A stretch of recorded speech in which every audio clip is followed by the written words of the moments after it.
Hey everybody, uh, back with another one. Tonight I'm going to be doing Spider Ham, aka Peter Porker from Marvel Comics, Disney Marvel as they're known these days, and just sharing this over with the page before I get started here so everybody can see it. As I said, welcome, welcome. Spider Ham is on the table, so we're going to knock this out. And tonight I'm going to be using a couple of different tools.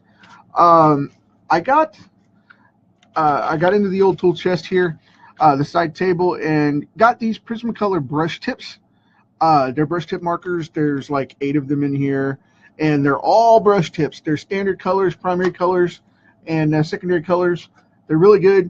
I've got some Stradler 0.3 millimeter fine tip markers that I'm going to be playing around with, and I've got the old standby, which will make colors cringe, a 24 pack of Sharpie fine points, because I just wanted to play with different textures and stuff for these cards and see where it went, you know.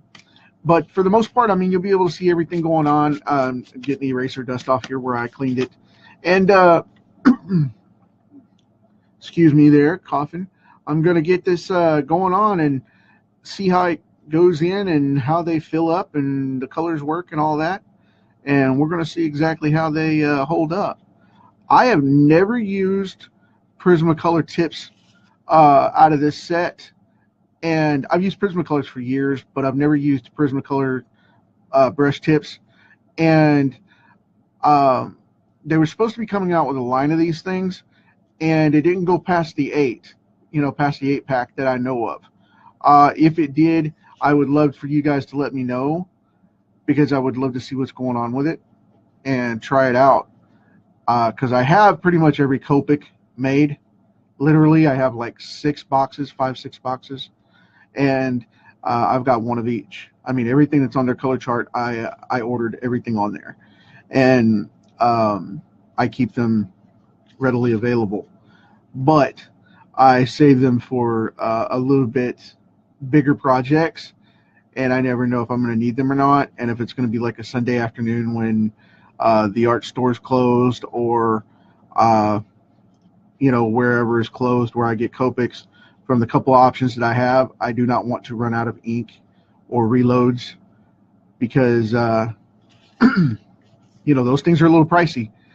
Even with the regular work that I do to keep them in stock, it's still hard, because they only do so many reloads and so many batches per store, per region, per month, and they get shy on occasion. And I don't like to run out, so I want to keep them fulfilled and keep that stocked up and whatnot. So a little bit of a building crumble right there, a little piece of brick work where he jumped out the window. It'll either be brick or glass. As you can see, he's jumping out of a firing building. And jumping out of a fiery building with the goldfish coming out of the water there. And I'm using flat primaries on this, so it's going to be really cool or really awkward. As of right now, it looks pretty cool. As with any Prismacolor, they are a little darker when they're wet, but they dry really vibrant. So as long as I don't catch a snag of graphite or anything weird like that in the inks that I didn't erase properly, I think we'll be okay. But like I said, though, I'm going to hammer this bad boy out here so we can see how this goes.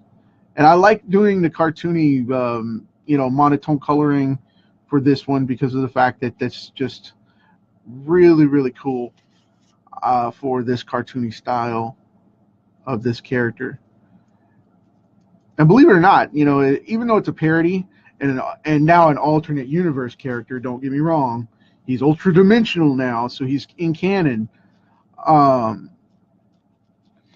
like this character, I think he's going to go toe to toe with Howard the Duck in the near future, because they're trying to Disneyize Howard the Duck, where he's going to be becoming an animal universe based character, just like Disney is. So I can safely assume that they're going to be jumping on board with using animal versions of the superheroes from the Spider-Ham and Howard the Duck universe.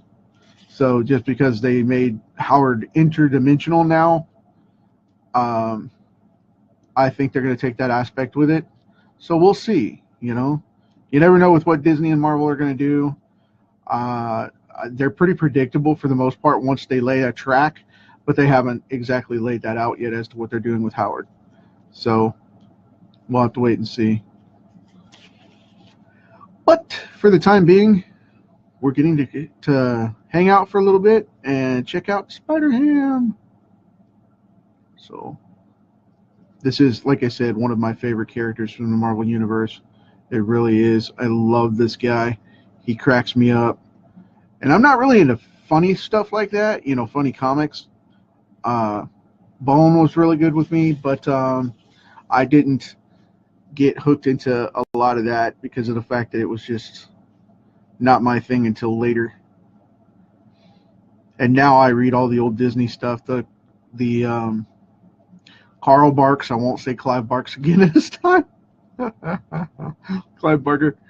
But I keep saying Clive. I've said that for years. And I did that as a running joke when I used to talk bad about Pinhead because being a horror buff, Pinhead was not one of my favorite characters.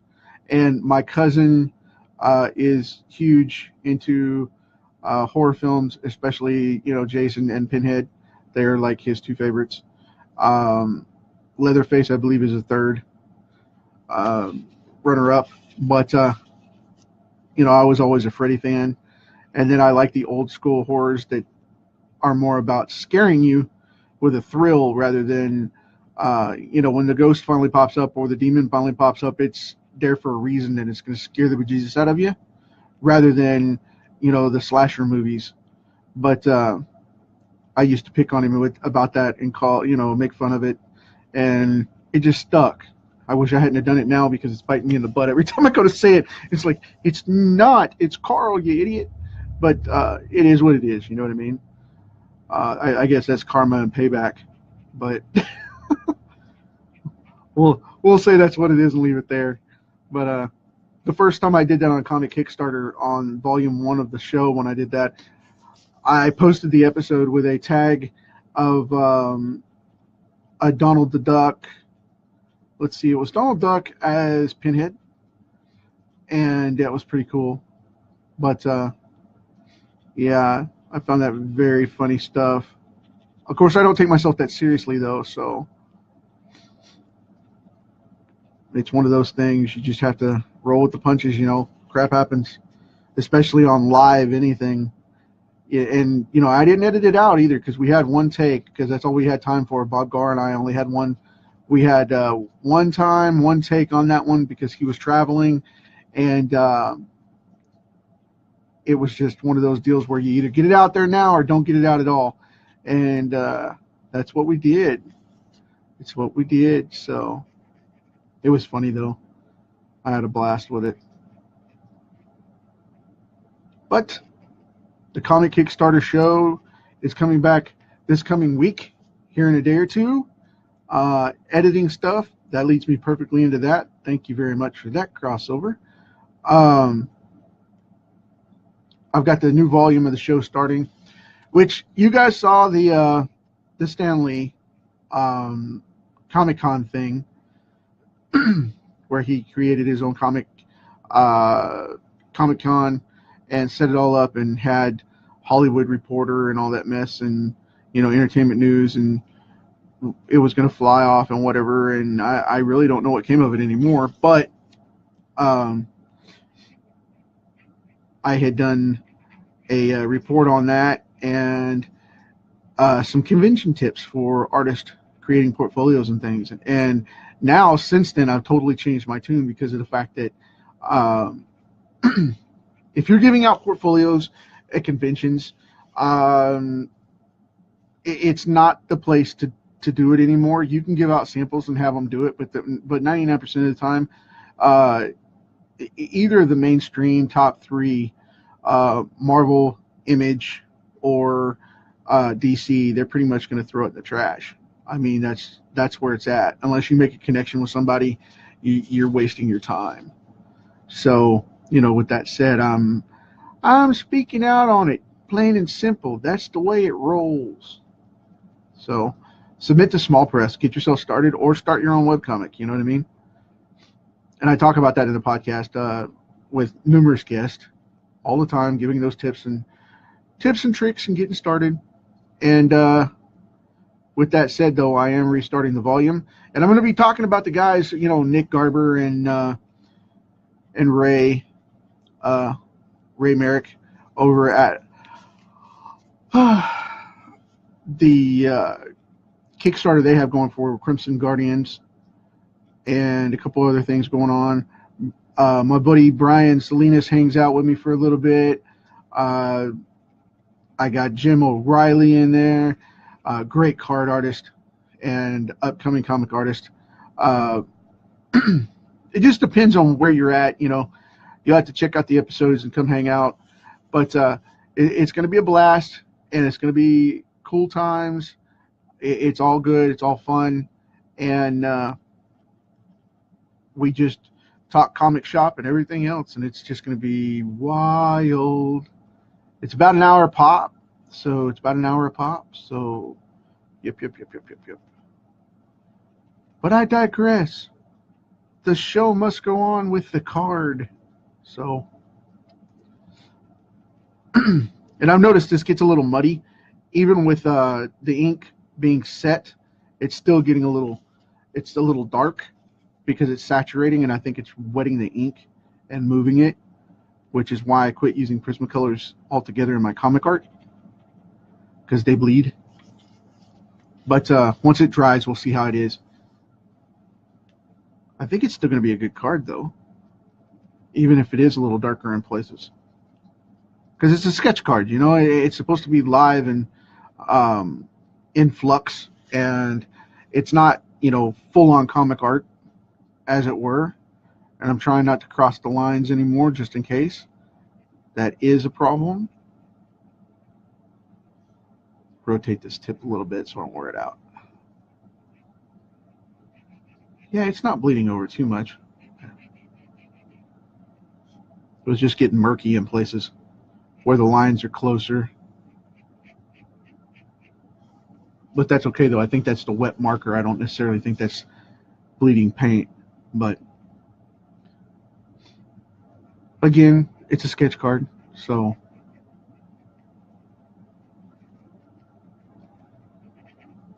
and I've been getting a lot of reviews here lately about my sketch card work, which I so appreciate you guys doing that. That's awesome. Thank you for hanging out with me and saying you like it and all the cool stuff going on. I like it. And see, now I'm going to have to go over this one with the dark brown on that one side and highlight it on the other with the lighter one, because I crossed it with the red. And I'm notorious for doing that on sketch cards. You crossed the line. Get out of the line. Let's see here. Go ahead and paint that down. Let it have time to dry. Now see, that brown's going to dry really dark for those bricks, but it dries like 3 times lighter because I tested it earlier. So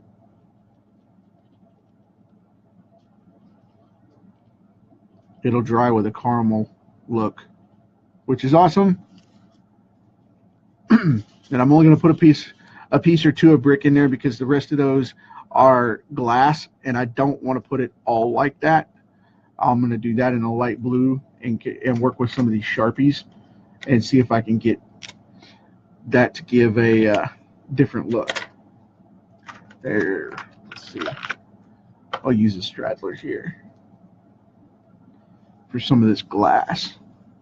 And what I'm going to do is just going to be like building tinted glass, so it's going to be a high blue and gray in a lot of these places. I'm going to put that as a brick.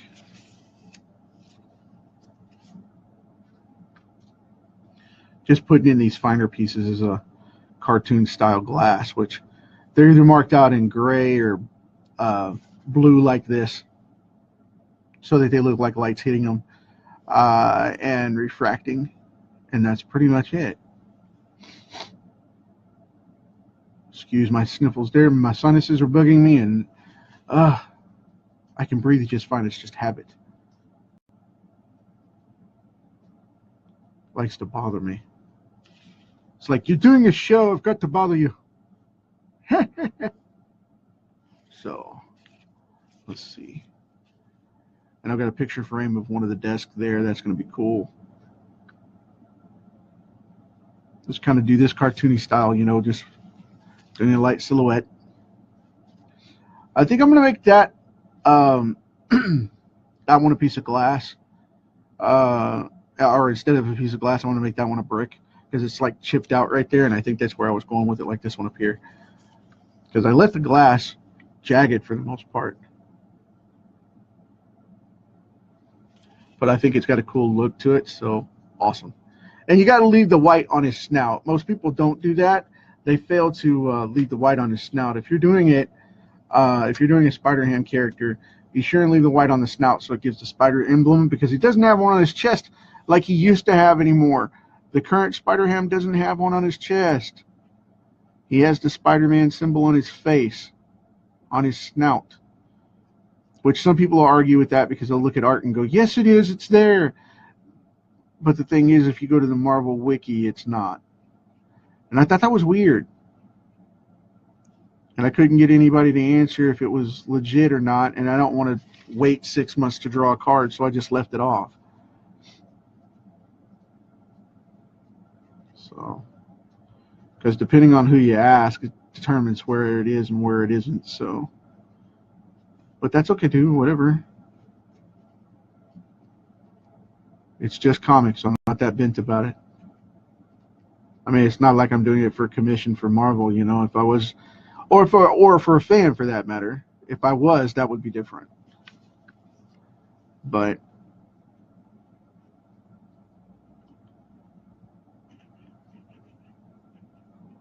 just trying to keep things cool here, because I'm gonna use a little bit darker, a different red, more of a maroon color on the bottom of the boots there, or maybe even a gray. I know most people like to see the Spider-Man red throughout, but I want to break it up and make them look a little bit different, like a different material, you know, so they're harder looking, like soles on shoes or boots or whatever. Just kind of painting this over real quick. Nothing too elaborate. Let's see. Excuse me. Let's see where we're at. That doesn't look bad. That doesn't look bad. It really doesn't. Who are you trying to convince? No, seriously, it doesn't look so bad at all. I don't mind that. Now I'm going to use a different blue here, because I was originally going to use this blue, but it's way too dark. So what I'm going to do is I'm going to use, I think I'm going to use this Sharpie blue here. I'm going to compare them real quick to see which one's which, because they're going to be, you know, depending on which one's darker. Okay, that's going to be really dark. And that one's darker, so that one's out. I'm going to be using this Sharpie. Okay, it looks like the Prismacolor is going to be the blue of choice. So what I'm going to do with this, to kind of open it up a little bit and keep it simple, I'm going to try and do the dark blue first on this one. And I'm going to do it Venom style, so it's open. Now this will take a little bit of finessing. So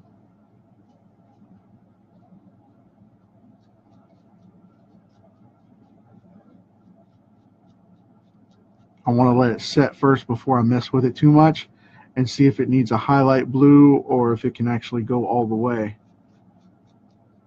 because that's a little dark. That's a little dark.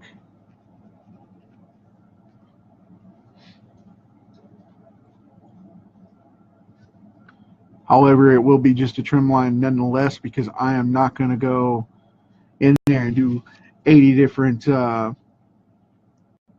gradations, because it'll throw off the rest of the card's simplicity, and I want to keep it cartoony and simple.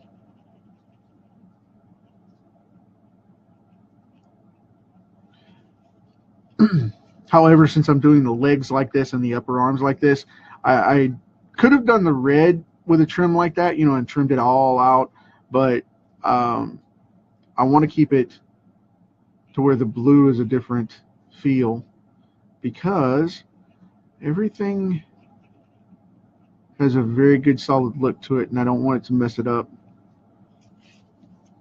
And I like the red being edge to edge.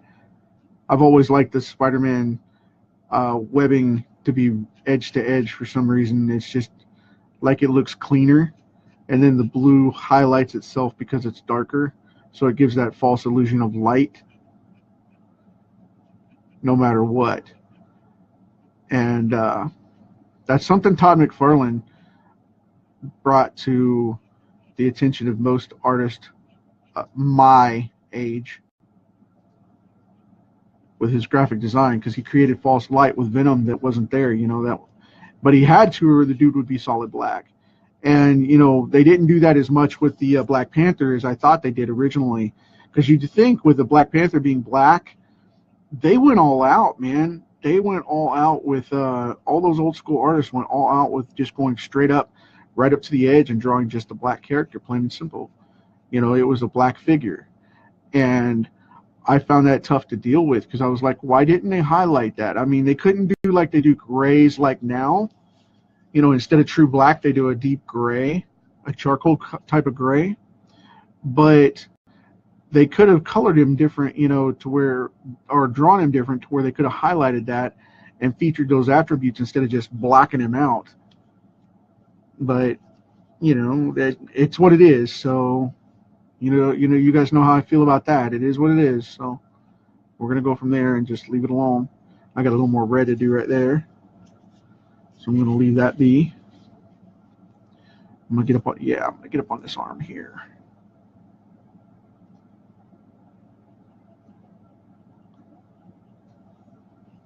That's contrasting really well, actually. I like it. I like it.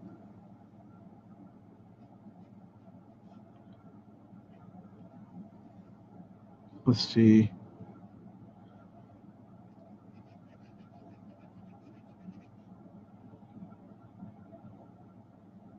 I'm digging it. I'm digging it. Really cool. Very simple and clean. Okay. I'm going to go back to this red real quick and get that side belt. Boom. And now, just to break things up, I'm going to go in here with this Sharpie, and I'm going to get this goldfish.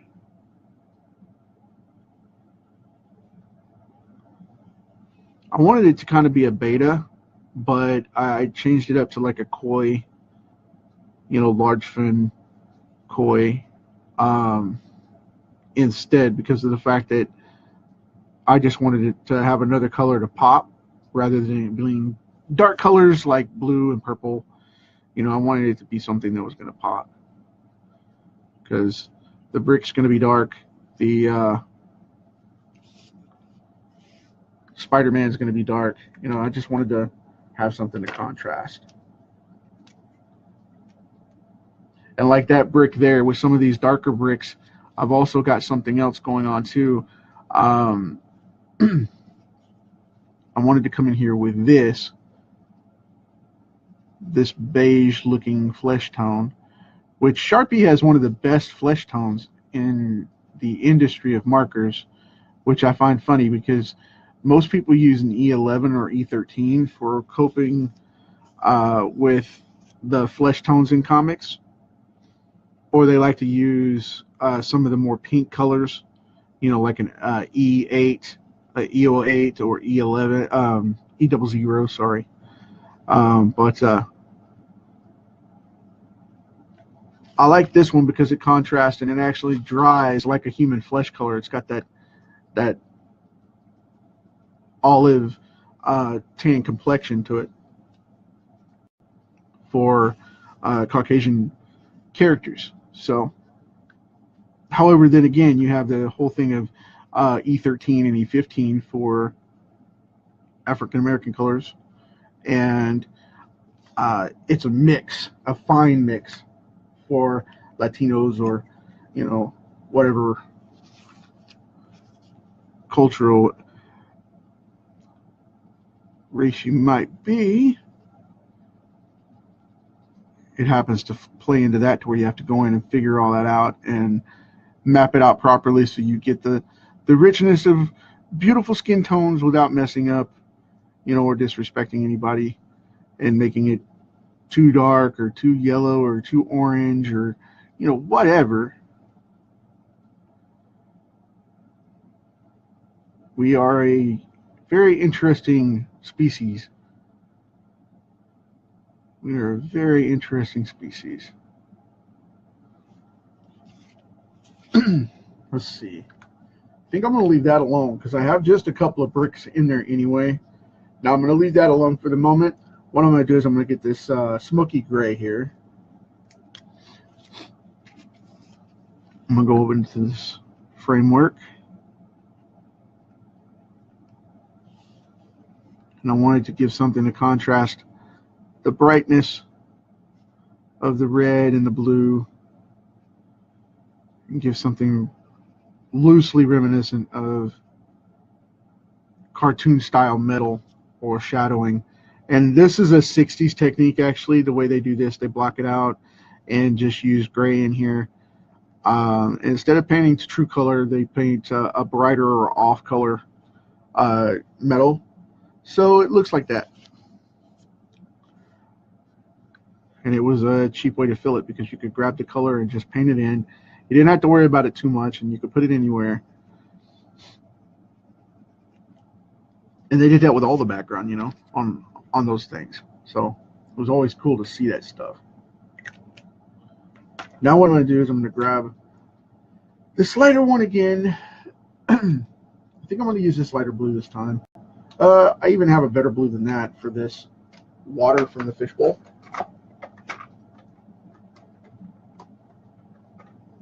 Come on, get out of there. I have a super cool purple blue. It's a very light blue on these Sharpies, and it dries very cool with a wet look like water. I've used this one many times before.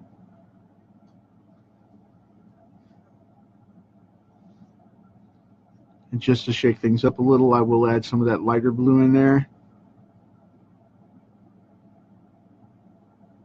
Going to shade right over that ear a little bit, so the water's like right there in front of him.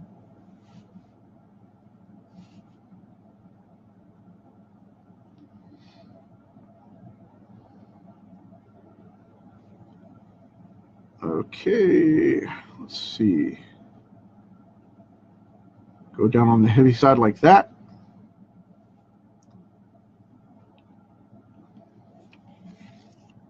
Cool deal. That will work.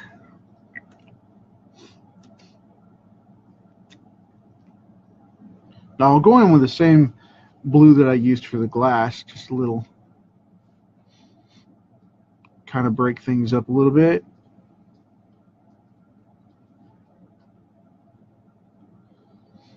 Just to make it look a little more vibrant.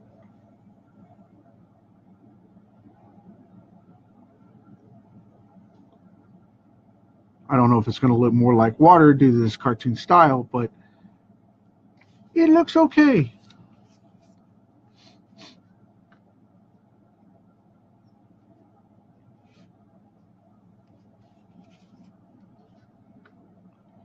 trimming out the glass edge in this fish bowl. Okay. Kind of building that curve up a little bit where it looks like it has a buffed lip, like maybe the glass has been ground kind of thing.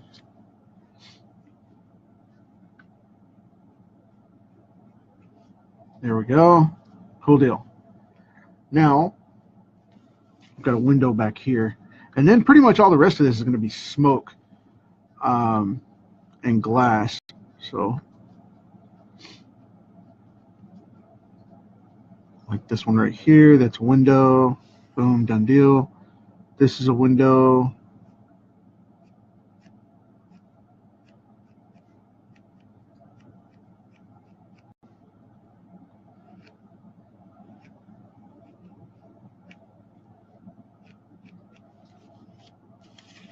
Nice. Okay, cool deal. Got that going. Right back there, it's going to be the edge of a window. So make sure everything's going. Cool. Now the rest of it should all be smoke and except for pieces that come out. I'll have to get the smoke out of there after. Okay.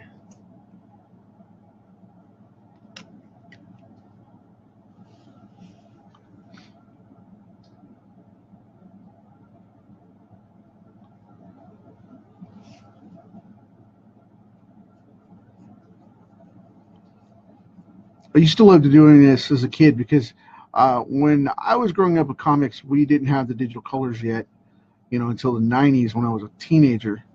And they used to have to hand color all this stuff in, and they would always shadow in. They'd put a line like that, and then they put a heavy shadow on the bottom, line like that, and then put a heavy shadow on the bottom for the clouds. And that's the way they used to come out. And we used to hand paint those, and it's a lost art anymore. No one does it. No one does it. I love hand coloring because of the fact that it gives it a life of its own that otherwise you would not see.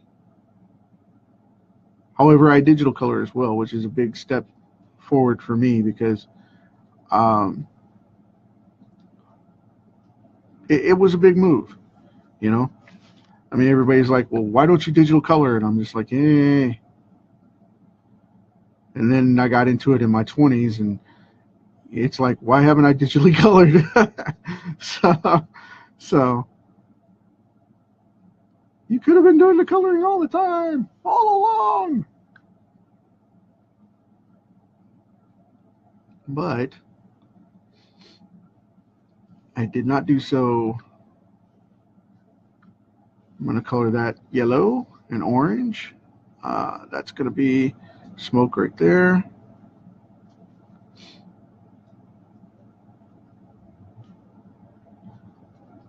I think that was originally part of the glass up here in this corner, but I don't care.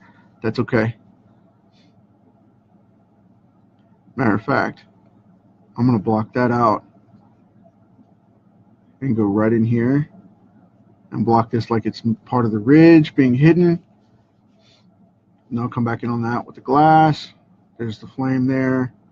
It's going to be smoke coming up behind this glass right here. Boom, done deal. Just undershadowing the underside of that smoke. And like I said, that flame's going across here. I don't necessarily want to do it like that because I've got smoke coming down here. I'm trying to keep track of everything because it's been a while since I've drawn this card, and I don't want to mess it up because of coloring the wrong spots. That's horrible. Okay,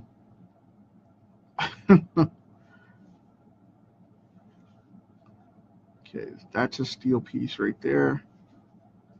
That's glass right there. So we're going to go in here and put this line like it's a highlight because that right there is glass. And I want to make sure that that gets all it's supposed to get.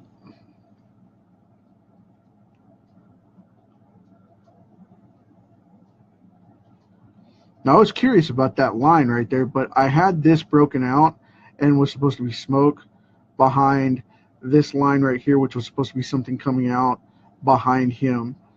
Um, that's a piece of glass right there, and then there's a flame behind. That's what that's supposed to be showing off. So I'm gonna have to go at it with the glass there and get that done, because that's a blacked out chunk right there. And that's the smoke coming out of the fracture right here. There's the flame. Right up there, right up there. It'll match out in just a second. There we go. Cool deal. Because that was supposed to be glass, and there was supposed to be fire coming out of the crack in the bottom, and then there's a piece of glass right there in front.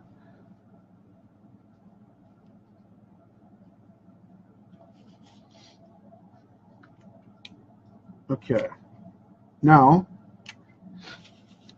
I'm going to go in here.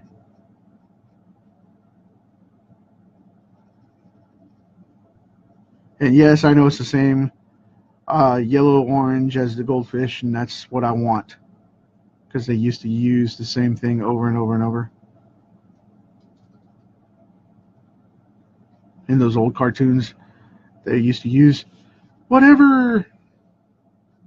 I'm going to leave that open. Okay, got some flame right there. Carry over.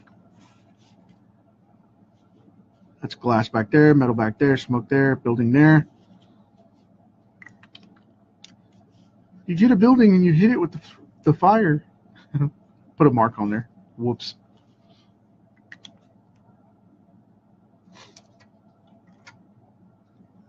That's okay though. It can be refraction. Happens all the time. Okay. There's that building marker for the window.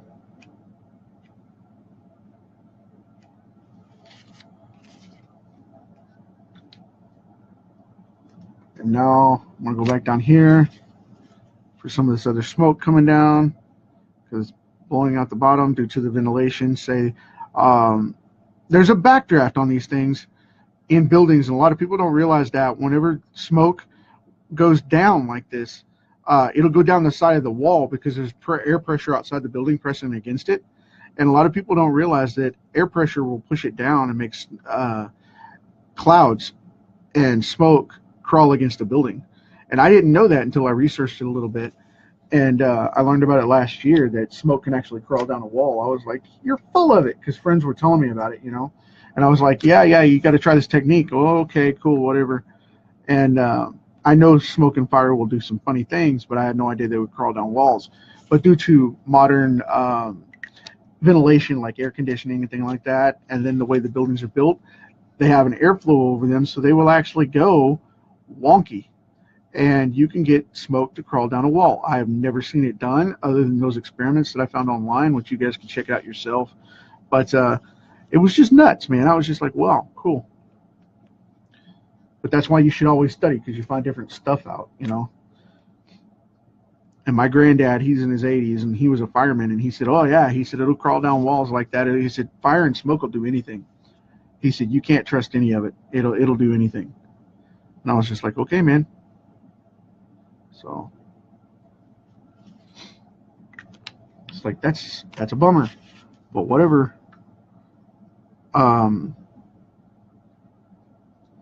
You know, be looking up out the window and just get smoke inhalation.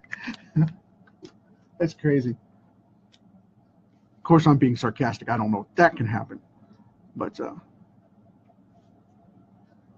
I wasn't sure about the smoke crawling either. So, you know, whatever.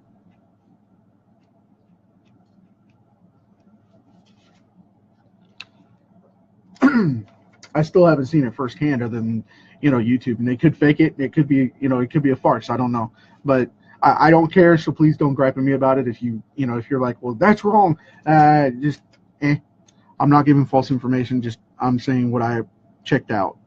You know, just do for yourself.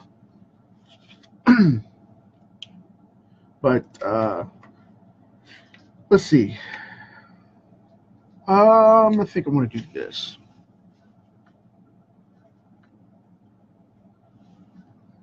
I'm going to pick one side here and kind of give it some texture and move on.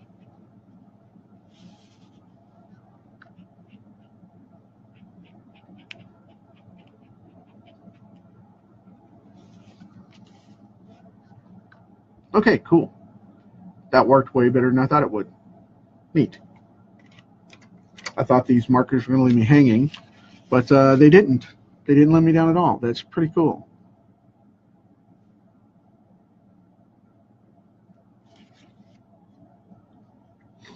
Okay. Boom, there's Spider-Man. Spider-Ham, I'm going to do those soles on those feet real quick. I'm also going to do the typical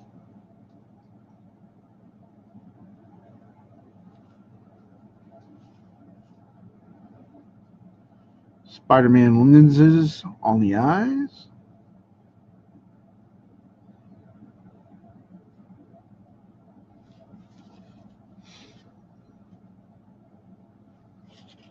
Cool deal. Okay, now I need, what was I going to do? That darker red. Okay, cool. That maroon color.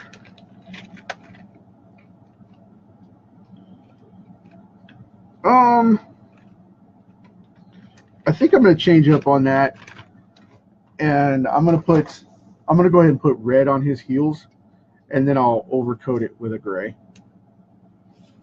I think I'm going to do it that way.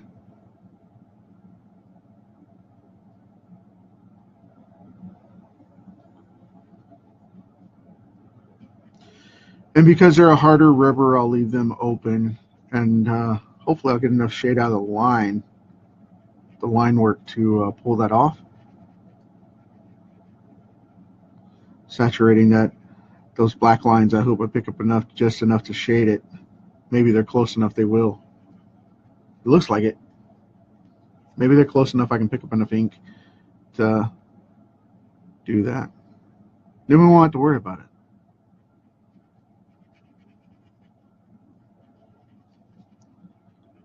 But yeah, when I was investigating that, I found out that, backdrafts and fires and all that, it's crazy stuff, man, because you can't determine which way it's going to go. Fire is an uncontrollable beast, of course, as we all know. But from a creative standpoint, of an effects standpoint, and an understanding of how the natural essence of fire works, that's pretty wild, man. I mean, it can do anything depending on the barometric pressure around the building or around the fire itself. It could, just a couple of degrees could make it change into a totally different blaze. And I thought that was just nuts when I found that out. And a lot of people don't, think about that kind of stuff when they're doing comics. They just go into it and say, okay, this is where it's at, man. And that's what they do. So, but anyway, to each their own. But investigate that stuff if you want to know some interesting techniques. Check out how flame is controlled and how fire and water specifically work. And they'll change up, and it's really, really cool the way they change up and break down for you. So what I'm going to do here is I'm going to go with a different blue on this one, because I'm going to put it like a sky, like the image is upside down. There's some sky in there, there's some clouds in there, and let's see, what else are we going to do in here? I think I'm going to